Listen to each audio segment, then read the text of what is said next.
220 rules of English grammar. Rule number 4. Advice, advice. Pronunciation শুনতে লাগে একটা ওয়ার্ড, কিন্তু এখানের মধ্যে দুইটা ওয়ার্ড আছে।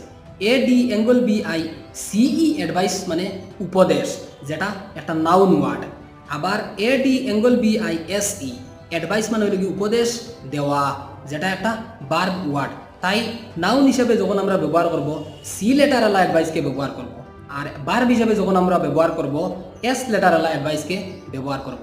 ব্রিটিশ ইংলিশ অনুসারে এই PRACTICE প্র্যাকটিসটা হচ্ছে নাউন, আর PRACTISE প্র্যাকটিসটা হচ্ছে ভার্ব, আর PRACTICE প্র্যাকটিসটা আমেরিকান ইংলিশ অনুসারে ভার্ব ও নাউন হিসাবে ব্যবহার করা হয়। আবার বিলিফ BELIEF বিলিভ হইল গিয়া নাউন, আর BELIE বিলিভ হইল গিয়া ভার্ব।